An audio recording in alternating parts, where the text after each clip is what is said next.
Baik, selamat malam Bapak, selamat malam untuk kita semua. Pertama-tama terima kasih kepada Bapak karena telah meluangkan waktunya untuk kami. Perkenalkan, kami mahasiswa dari Prodi Pendidikan Musik Negeri Kupang. Dengan tujuan datang sini untuk mewawancarai Bapak sebagai untuk memenuhi tugas kami mata kuliah estetika musik. Sebelumnya izinkanlah kami untuk memperkenalkan nama sekaligus Bapak juga. Ya, baik, selamat malam. Saya Heri Mesa, aktivis event organizer. Di event organizer berperan sebagai show director, koordinator acara yang mendesain acara, kemudian mendirect, memimpin acara yang berjalan di setiap kali event. Saya aktif di 3 IO yang paling sering ini adalah DMG Production. Mungkin sebentar itu. Oke, nama saya Antonita Yuana TA, panggil saja Yuan. Saya Feminis Scholastika Putri, biasa dipanggil Femi. Semester. Ya. Saya Lucianita Bapak yang biasa dipanggil Ita. Saya Mereka Sinakira, biasa dipanggil Eka. Saya Maria Putri Patricia Tino, biasa dipanggil Putri. Oke. Oke, sekian perkenalan singkat dari kami. Ya. Selanjutnya kami mulai. Bapak, sebelum ke pertanyaannya, mungkin Bapak bisa sedikit menceritakan sesuatu tentang latar belakang musik Bapak dan bagaimana Bapak pertama kali terlibat dalam musik dan dengan cara apakah Bapak aktif secara profesional di bidang musik. Ya. Mereka latar belakang penyiar radio. Dari sekolah dulu di Bali, kemudian penyiar radio CBS, pulang Kupang, aktif di penyiar di radio DMS FM. Kemudian dari situ bersama beberapa teman yang kebetulan yang dari luar sekolah di luar, kami melihat di sana itu ada yang namanya event organizer. Nah, sampai sini kita bikin IO dan aktif sampai sekarang. Itu awalnya, sehingga kenapa terlibat di event organizer dan terjun ke profesional yang bisa menghasilkan uang, bisa menjadi gaya hidup, dan pekerjaan ini tidak terlepas dari musik, sangat dekat dengan musik. Itu gambarannya.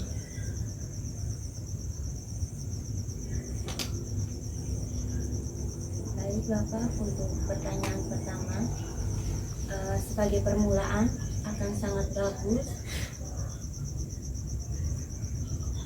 Oh, maaf Pak. Untuk pertanyaan kedua, harapan apa yang Bapak miliki terhadap pengalaman dengan musik atau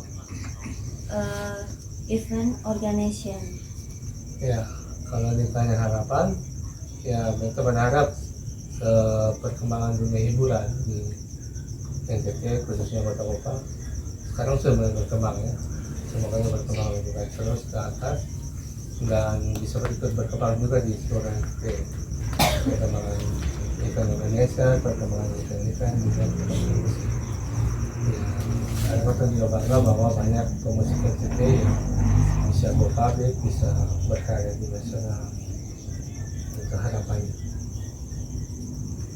Baik Bapak, apa yang Bapak anggap indah di dalam musik? Indah. Ya. Musik itu indah. Musik kan universal. Musik ini nilai rasa ya, ungkapan hati. Dengan musik kita bisa berekspresi, bisa berapa saja. Nama siapa tadi? Kita lagi marah, dengan musik pasti tenang. Ataupun bisa tambah marah tergantung musik apa yang didengar. Nah, bagaimana bisa membayangkan bagaimana kuatnya musik itu.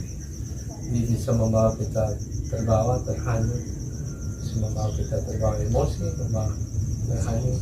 Nah, jadi makanya saya bilang tadi sangat kuat. Kalau ini dia kan universal, tidak ada batasan. Musik tidak kenal usia, tua muda, musik tidak kenal kelamin, tidak kenal suku, agama, bangsa, ras. dan sebagainya. Baik, Bapak. Kriteria apa yang diperlukan menilai sebuah karya secara estetis? Kalau kriteria sebenarnya ya namanya musik ya.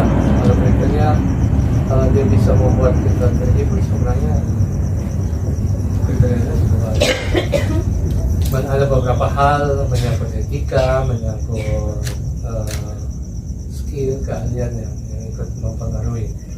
Misalnya kadang-kadang kita dengar musik iramanya enak, tapi kebetulan karena bahasanya kita kurang paham, kita terus tahu bahwa bahasanya kurang bagus. Atau ikut apalagi kalau musik dugemnya, wayang-wayang contoh bahasanya ada maki-maki. Nah itu yang perlu dijaga. Biar dia kalau estetiknya kan lengkap, dia holistik ya, utuh satu utuh. Nikmat didengar, nikmat dipahami dan nikmat untuk semua orang.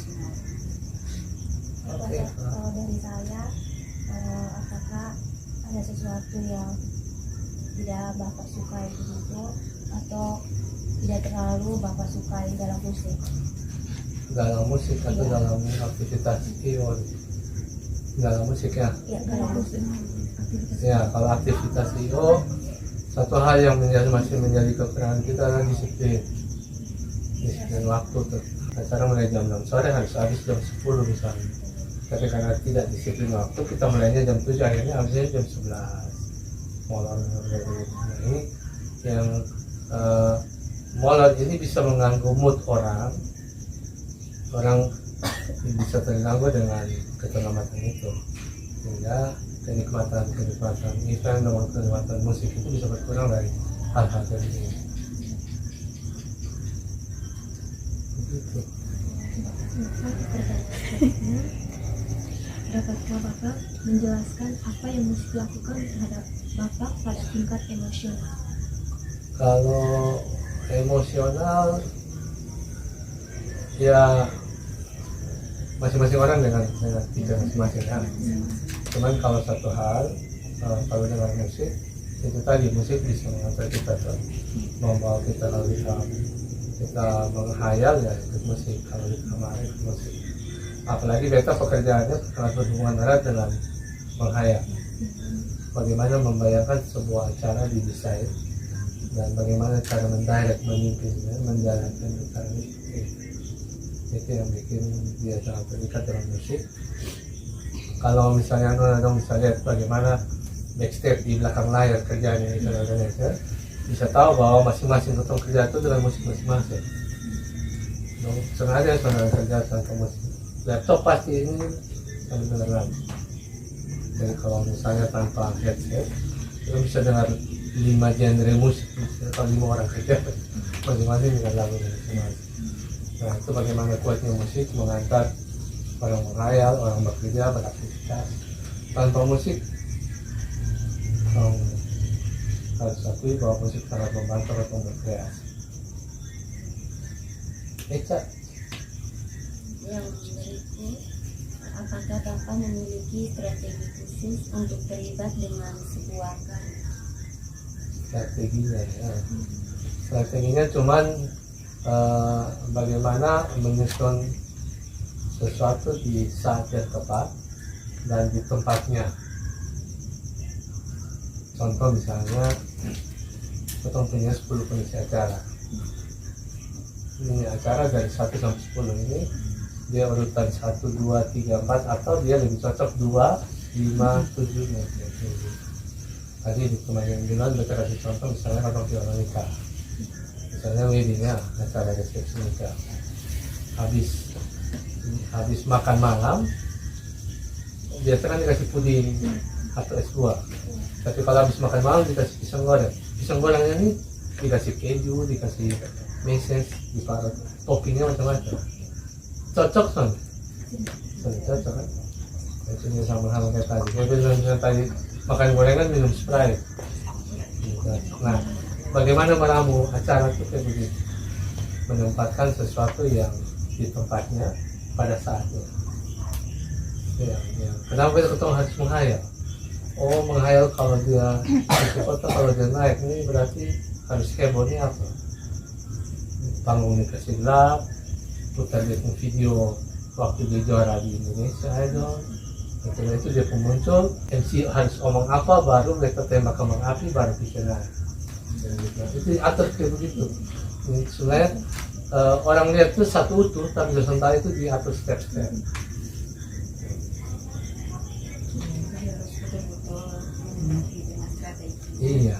agar bisa Iya. berjalan dengan lancar semuanya. Ya, karena kalau tampilan di panggung itu dia utuh. Orang lihat satu, orang lihat orang menyanyi, tapi orang belum tahu bahwa ada banyak item pendukung. Misalnya Eva menyanyi pakai baju coklat, kita harus berpikir kasih lampu apa yang cocok dengan Eva baju. Kalau begitu kita tembaknya kuning misalnya. Kalau Eva pakai coklat dia kasih merah, dia bertabrak.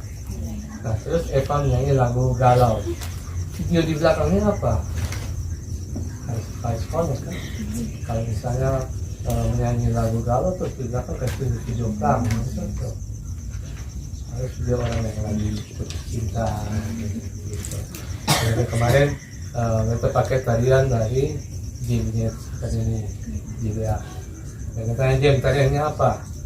Kalau dia yang nulis dia tahu tariannya dengan CPO, berarti di belakangnya mereka kasih latar belakang nuansa hutan, pohon, lampunya dominan lampu hijau. Jadi dia satu utuh, satu kita request di sini. Udah itu penari minta pakai warna hijau. Boleh mau desain tambahannya merah atau tapi hijaunya supaya dia connect. Nah orang sudah tahu bahwa itu diatur semua. Jadi kalau waktu lihat tuh dia utuh. Misalnya ada satu sendiri kalian tahu. Begitu. Apakah Bapak memiliki asosiasi tertentu saat mendengarkan lagu atau musik? Genre kok ya. Jenis musik. Ya. Kalau beta pribadi suka slow rock. Ini kalau wilayahnya orang ya penonton suka dangdut kepercayaan itu. Tapi kalau selera pribadi itu slow rock dan rock. Putri apa lagi?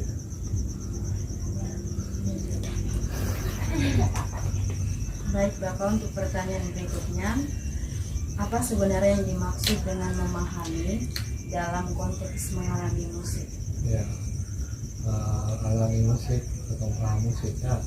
Memang kalau memang paham musik ini kan berat panjangnya. Cuman itu dia tadi, musik dengan pahami musik ini, beta bukan pemain musik sih, saya pemain musik. Cuman beta penikmat musik. Dengan memahami musik karya-karyanya orang, beta ikut. Biasanya beta ikut dengan musik, beta cuma membayangkan ini musik dicipta ini karena apa. Nah, atau bisa tahu dari cerita, atau misalnya ada beberapa lagu yang ada ceritanya. Nah itu dengan itu katong paham, ini lagu kalau dia tampil di sini dia cocok lagi sekarang. Kenapa?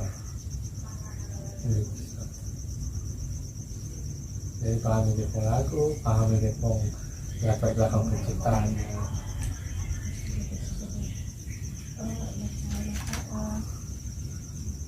Apakah musik tersebut menginspirasi Bapak gitu? Iya, sangat inspirasi. Musik sangat inspiratif. Ya. Kita, kalau musik bisa terlepas dari pekerjaan kita. Dan musik itu inspirasi kita. Kita tergantung permintaan klien, dia mau eventnya seperti apa. Mau panggung hiburan biasa kah, mau expo kah, atau mau wedding kah, mau birthday party kah. Dari situ baru kita bisa menginspirasi musik apa yang cocok. Mendesainnya sesuai dengan klien. Eka? Ya kalau ditanya perbedaan, kita sudah mampu menggambarkan perbedaan yang mencolok. Cuman yang kita tahu bahwa itu dia tadi klasik dari satu orang dan satu orang dari bendera. Dan klasik ini kan musik dasar yang sangat kuat, musikalisnya sangat kuat dan sangat berguna untuk kehidupan sebenarnya. Hasil penelitian anak bayi itu kalau mau dia tumbuh dan berkembang baik karena dalam musik klasik dari umur 0 sampai 5 tahun. Sebelum dia mau tidur itu wajib dengan musik klasik sebenarnya. Itu hasil penelitian. Dan bagaimana kita membayangkan bagaimana kuatnya musik itu membentuk kepribadian seseorang. Jadi kalau tanya perbedaan, Gerson bisa memberikan gambaran perbedaan yang mencolok musik klasik kontemporer dengan klasik. Tapi kita tahu dia beda. Sederhananya itu klasik kontemporer dari modern. Baik, Bapak, dari saya, apakah ada hal yang diedukasi saya ini, tetapi menurut Bapak penting dan krusial terkait menggunakan musik atau sebagai itu? Ya, kalau pekerjaan event organizer sudah terhadap musik. Kita menjual jasa untuk mendesain dan menjalankan acara, dan yang dijual ini pasti musik.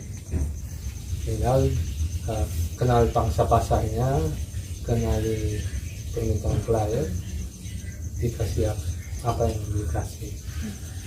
Yang main di ND lebih laku jual musik dangdut daripada musik Peterpan misalnya. Jadi kalau misalnya main di tempat lain, itu pangsa pasar, beda pangsa pasar. Misalnya di PPN contoh. Apa lagi? Mungkin dari yang sudah Bapak jelaskan tentang peran dan juga pengalaman Bapak, di sini saya ingin bertanya sedikit. Bapak punya pengalaman yang paling berkesan selama berkarir sebagai IO sejauh? Semua punya kesan sih. Yang paling berkesan mungkin kemarin 2-3 tahun lalu ya di Stadion Marinong ND. Kebetulan konser slang dan La Project, Pak Presiden hadir, Jokowi nonton, dan terpaksa beta memimpin acara di Jaga Pas Pampres itu kesannya sendiri. Bagaimana mendirect acara, memimpin acara, di samping kiri kanan ini Pas Pampres yang dengan pistol ambil, dan tanpa bawa menggantung, cuma berdiri diam dan lihat. Soalnya cuma ini kenapa dek begitu?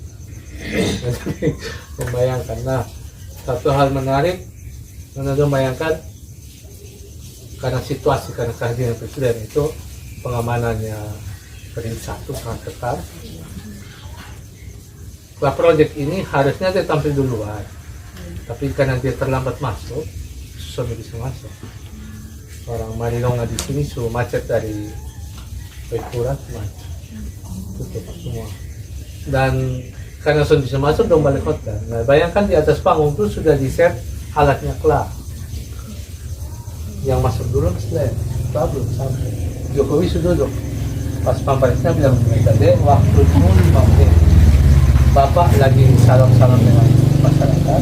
Begitu balik Bapak duduk, panggung bunyi. Panik sih. Semua lari-lari ke panggung pakai alat. Soundman-nya selain itu sampai lari-lari pakai alat. Kasih turun barangnya kelas ya. Cuma nyuangnya aja kasih.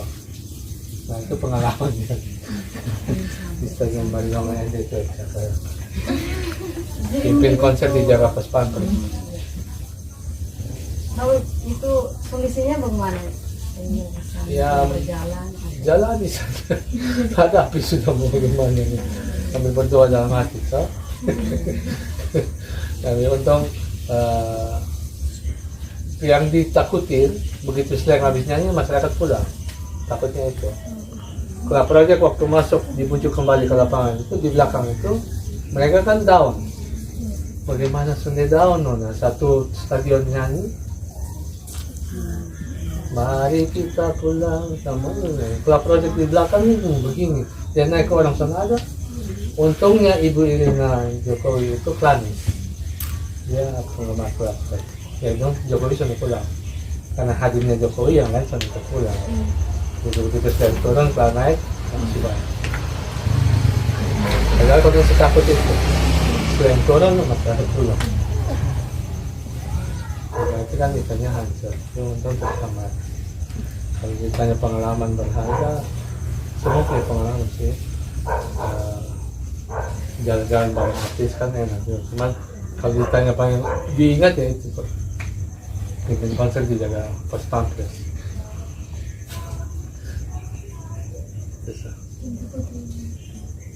Oke, tas. Nah, Bapak, terima kasih terima kasih banyak. sudah datang kami. Ya. Bapak, terima kasih banyak Bapak. Sama-sama. Nanti kalau